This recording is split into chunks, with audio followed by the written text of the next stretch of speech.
Hoy, lunes 27 de abril, damos por terminado el libro La locura de nuestro tiempo del autor colombiano Mario Mendoza.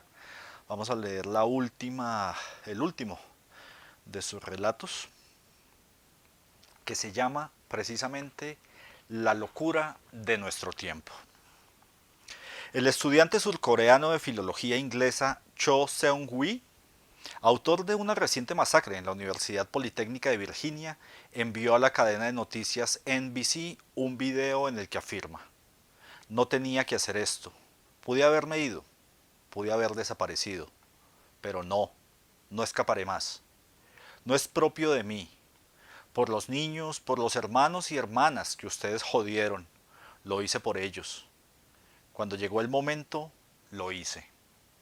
Tuve que hacerlo.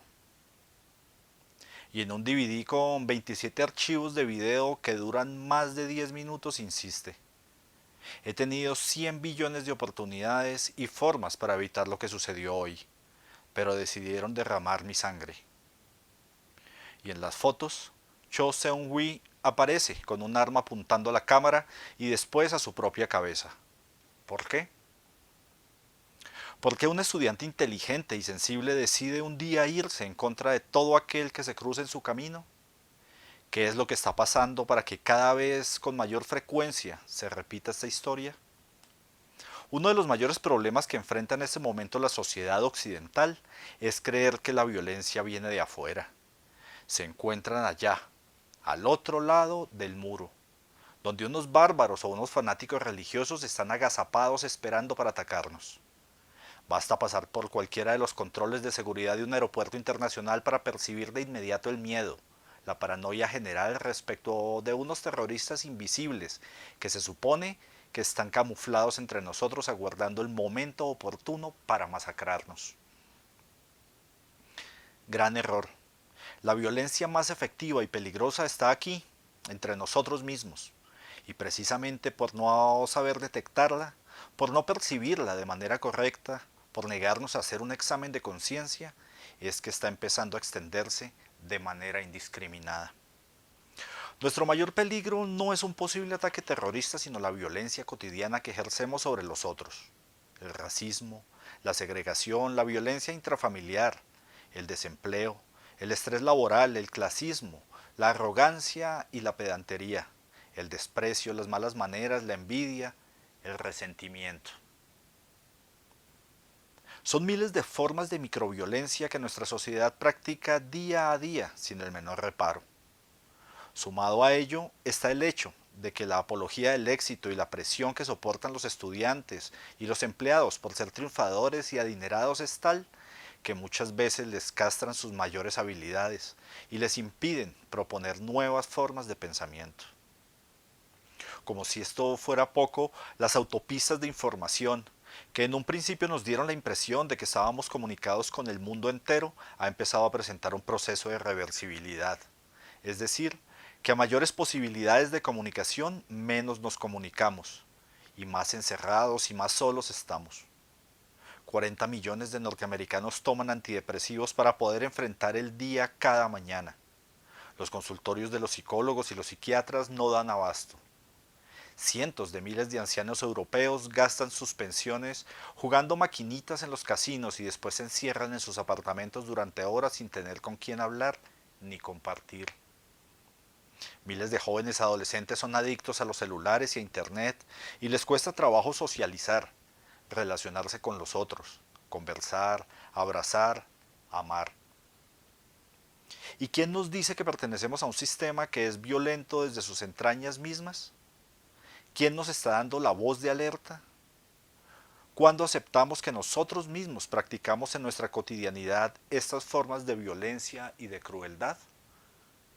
Esta es la razón por la cual muchos psiquiatras contemporáneos están empezando a hablar de amok, palabra que según el Tratado de Psiquiatría del Dr. Alfred M. Friedman se refiere a un ataque súbito de rabia salvaje contra un entorno agresivo que ha humillado o provocado con anterioridad al sujeto que lo padece. Inicialmente se detectó en los relatos épicos malayos del siglo XV y más tarde Durante el siglo XIX los viajeros ingleses dejaron testimonios de este extraño trastorno. El individuo afectado agarraba un cuchillo y empezaba a caminar en línea recta, hiriendo y asesinando a cuanto ser viviente hallara a su paso, tanto hombres como animales. También el escritor y biógrafo Stefan Zweig escribió un relato magistral basado en este trastorno mental, amok. Hoy esta conducta se considera una expresión ante ciertos tipos de situaciones agresivas y violentas por las cuales ha tenido que pasar previamente el sujeto afectado. Por eso psiquiatras como el doctor nicaragüense Petronio Delgado se inclinan ante la tesis de que se trata de un fenómeno antropológico social, más que de un problema de salud mental. ¿Qué significa esta nueva interpretación? Que la razón más íntima y secreta de este trastorno no está en la psicopatología individual, en el asesino y suicida, sino en su entorno, en la sociedad misma a la cual pertenece, en la comunidad que antes lo segrega, lo maltrata, lo pisotea, lo humilla, lo ridiculiza. Y entonces toda esa rabia represada explota y se manifiesta en una matanza generalizada. En diciembre de 2006 se cumplieron 20 años de la masacre del restaurante Poseto en Bogotá, donde los colombianos asistimos por primera vez a un tipo de violencia distinto de la violencia que nos ha caracterizado. Esto es la violencia política, cuyo origen está en los grupos armados situados por fuera del sistema.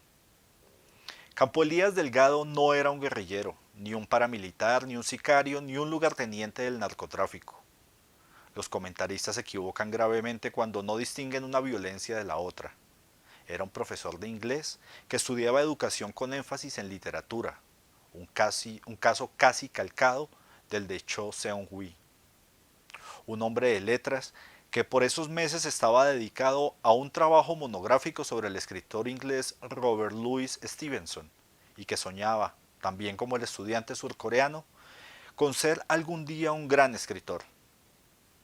Como en Virginia, en el caso bogotano, el asesino cumplió con un recorrido de muerte por distintos sitios y las autoridades se demoraron en relacionar los hechos. Y al final, después de haber eliminado a una treintena de personas, ambos literatos se llevaban sus armas a la cabeza y se pegan un tiro. Hay un entorno enfermo que presiona de mala manera al individuo hasta acorralarlo y obligarlo a responder en forma salvaje. La violencia preponderante hoy en día es la violencia del sistema, invisible, soterrada, que nos está minando a todos en medio de una sociedad cada vez más injusta que privilegia a unos cuantos para segregar a muchos. Y entre esos muchos, cualquier día y en cualquier parte, Amok se presentará de manera contundente y se irá contra todos nosotros para vengar tanta humillación, tanto maltrato y tanto menosprecio. Y entonces será tarde, muy tarde.